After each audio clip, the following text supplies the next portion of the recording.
दुश्मनियां चलती रहती हैं, लोग मरते रहते हैं और एफआईआरें होती रहती हैं, लेकिन ऐसे घटिया दुश्मन अल्लाह किसी को ना दे।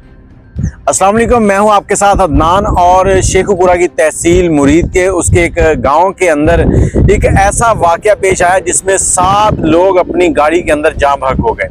आजकल आप सोशल मीडिया पे देख रहे होंगे, एक गाड़ी है जो नाले के अंदर गिरी हुई है। उस गाड़ी को ट्रैक्टर के जरिए खींच रहे हैं और उस गाड़ी के चारों तरफ इस तरह से सुराख हैं जैसे हम कोई विंडो घर में लगाते हैं, उसमें सुराख रखे जाते हैं। ये हुआ क्या है, इस गांव में 2 फैमिलियां रहती हैं, एक है म्यू और दूसरी है घुम्मन।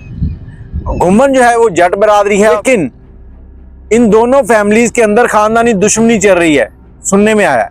लेकिन इस वक्त जो एफआईआर दर्ज हुई है उसमें दुश्मनी का जिक्र नहीं किया गया, लेकिन जो जराए बताते हैं वो ये बताते हैं कि चंद साल पहले भी इनकी इसी तरह से कत्लो गारत हुई थी जिसमें इन लोगों की बहुत सी जानें गई थी।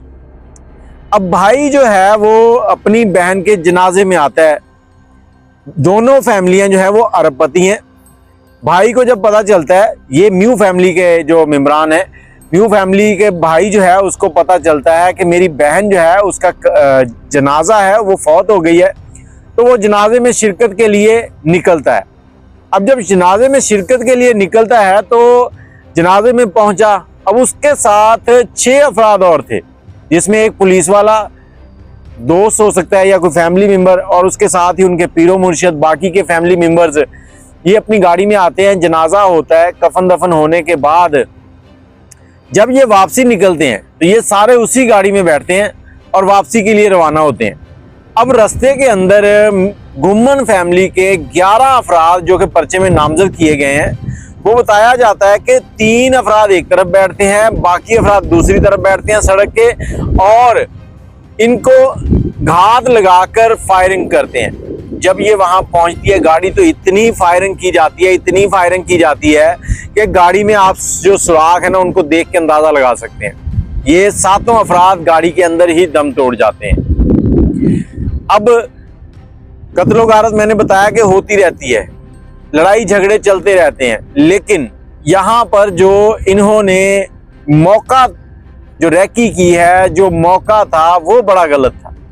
कहते हैं दुश्मन जो है ना वो तगड़ा होना चाहिए और अनख वाला होना चाहिए, ऐसा बगैरत दुश्मन नहीं होना चाहिए। इन लोगों ने एक भाई जो बहन के जनाजे से वापस आ रहा था उसको रैकी करके कत्ल कर दिया, उसके साथ 6 अफराद और भी कत्ल हुए। अब इनमें घुम्मन बरादरी जो है उसके ऊपर एफआईआर दर्ज हुई है, जिस एफआईआर में ये मतन लिखा गया है कि ये लोग हमारी जो ज़मीन है उस पर कब्जा करना चाहते हैं और ये लोग इलाके में दूसरे लोगों के साथ भी ऐसे ही करते हैं। जिनकी ज़मीन इनको अच्छी लगे उस पर कब्जा करते हैं, अगर वो खुद से इनको दे दे तो ठीक है, नहीं तो उसको गोलियां मारकर ये मार देते हैं। अब ये किस तरफ जा रहे हैं सारे मामला?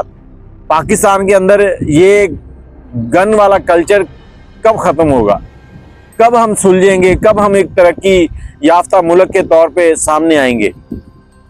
बाकी की तफसील जैसे ही सामने आएगी तो पूरी डिटेल आपके साथ शेयर करेंगे। अभी के लिए ये छोटी सी उनकी डिटेल थी जो आपसे शेयर कर दी है, तो अपनी राय कमेंट में ज़रूर दीजिएगा। अल्लाह हाफिज़।